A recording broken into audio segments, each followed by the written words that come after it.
سلام، ان شاء الله تكونوا كامل بخير بصحه وعافيه. نرحب بكم في قناتي وقناتكم مطبخ ام ريتاج، ونرحب بكل المشتركين اللي معايا، ونرحب بكل المشتركات اللي يلتحقوا بيا جدد واللي دخلت القناه بصدفه وعجبتها واش نقول لك ابوني جيم وتعليق. هذا مكان ان شاء الله يكون وصفاتي راهي تنال اعجابكم ونكون في المستوى. اليوم جيت ندير معكم وصفه ان شاء الله تعجبكم واللي هما حلويات العيد.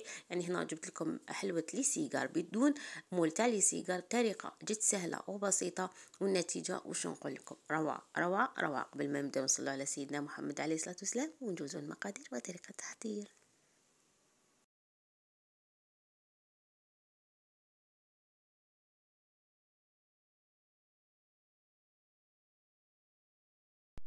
نبداو بسم الله. اول حاجه هنا المقادير. هنا 250 غرام تاع الزبده، كاس تاع الحليب، نص كاس تاع الزيت، ونص كاس تاع سكر ناعم والفارينه. ندوزو لطريقه التحضير. نبداو بسم الله.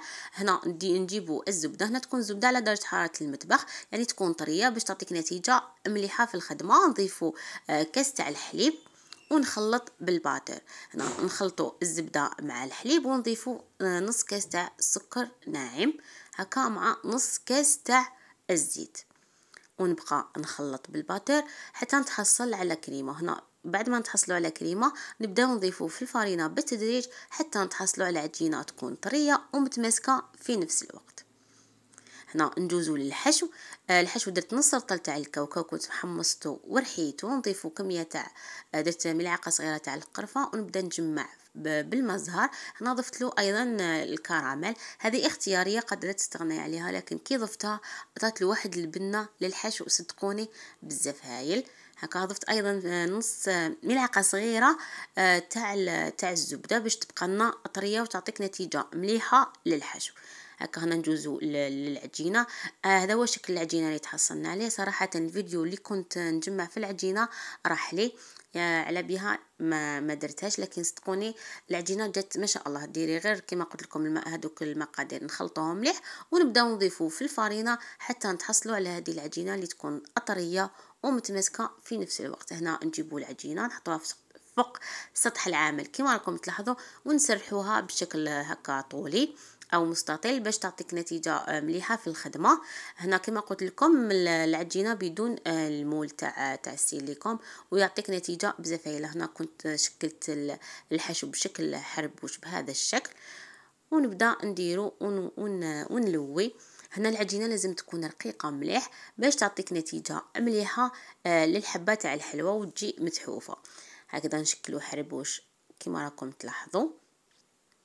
هنا نسيو كيفاش يجينا متساوي ونقطعو هكذا كما قلت لكم. نسيو كيفاش يجينا متساوي ويجينا يعني على حبه.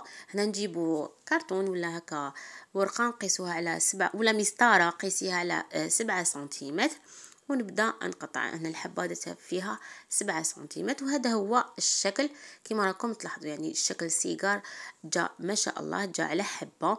هنا نزيد ندير معكم وحده بنفس الطريقه هكذا كما قلت لكم. نسرحوا العجينه هكا بشكل طولي ونديروا الحشو ونبدا نلوي، يعني نديروا الحشو على ضربه ونبدا نلوي هكذا.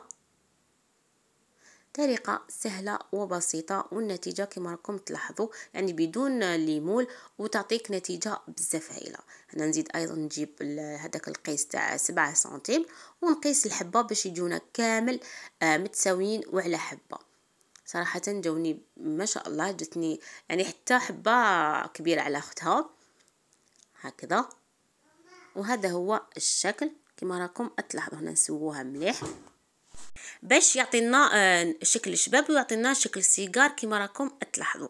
بالمقادير اللي عطيتها لكم تحصلت على 45 حبه، يعني كميه مليحه. وبهذه العجينه قادره تخدمي بزاف اشكال تاع الحلويات ويجوك ما شاء الله. هنا كما راكم تلاحظوا الحبه هذيك اللي لويناها عليها نديروها من التحت باش ما يفتحناش كي تكون الطيب. هذا هو الشكل الحلوه بعد ما كملناها كامل. نديروها الطيب على درجه 120 من الفوق ومن التحت. مده الطهي حتى تشوفيها طابت وعطاتك لون شباب. انا هنا المده اللي درتها خليتها 45 صفر يا ربي 20 دقيقه او ربع ساعه ونحيتها من الفرن. وهذا هو الشكل الحلوى بعد ما طابت لنا. كما راكم تلاحظوا طابت ما شاء الله وطابت على حبه. هنا كنت موجده الشربات هنا راه بارد والحلوى راهي سخونه.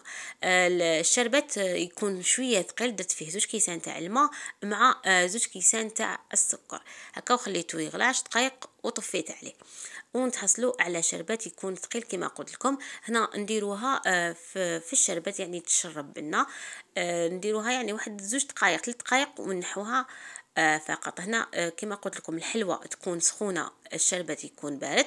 اذا كانت الحلوى بارده لازم يكون الشربات سخون باش تعطيك نتيجه مليحه وتشرب لنا. هنا بعد ما شربنا كامل هذيك الحلوى نجوزو نقلاصيوها. هنا درت كميه تاع شوكولا دادا، ضفت لها 2 ملاعق كبار تاع الحليب وقعدت نحرك حتى تحصلت على هذه الشوكولا. صدقوني جات ما شاء الله. كاين بزاف يقولوا ما تنجحناش الشوكولا كي ندوبوها. انا صراحه اي شوكولا نستعملها تنجح لي وتعطي لي نتيجه بزاف هايله. كاين انواع ما نضيف لهمش كيما الوجدان نورمالمون ما نضيف لها حتى حاجه وتعطيني نتيجه بزاف هايله. كيما هذه انا ضفت لها كيما قلت لكم ملعقتين كبار تاع الحليب وبقيت نحرك على نار متوسطه وبقيت نحرك حتى تحصلت على هذه الشوكولا. ونديروها ايضا فوق حمام مائي، ما نديروهاش هكاك في فوق النار ونتحصلوا على هذه الشوكولا. كاين ايضا اللي يضيف لها الزيت، انا ما ضفت لها حتى قطره تاع الزيت واعطاني هذا اللمعان كما راكم تلاحظوا. هنا نكملوا كامل بنفس الطريقه الكلاصاج، طريقه سهله وبسيطه وتحصلنا على هذا الشكل تاع الشوكولا او تاع الحلوى. هنا نخلوها يعني تنشف ونضيفوا اللمسه الاخيره يعني التزيين الاخير اختياري انت واش كان عندك في البيت. هنا درت لها خطوط تاع الشوكولا كما راكم تلاحظوا وضفت لها هذا الورق اللماع والتزيين الاخير اختياري. هذا هو الشكل يعني صدقوني جات ما شاء الله، جات بزاف هايله، جات طريه وجات الحشو تاعها ايضا جاء بنين. هذا هو الشكل، ان شاء الله تكون نالت اعجابكم وتجربوها لعائلتكم ولضيافكم. ان شاء الله كنت خفيفه ظريفه على قلوبكم. اذا عجبكم لا فيديو ما تنساوش الجيم والتعليق محفز، نتقبل حتى انتقاداتكم واقتراحاتكم. وفي الاخير واش نقول لكم تهلاو في روحتكم وبزاف صحتكم. مع السلامه.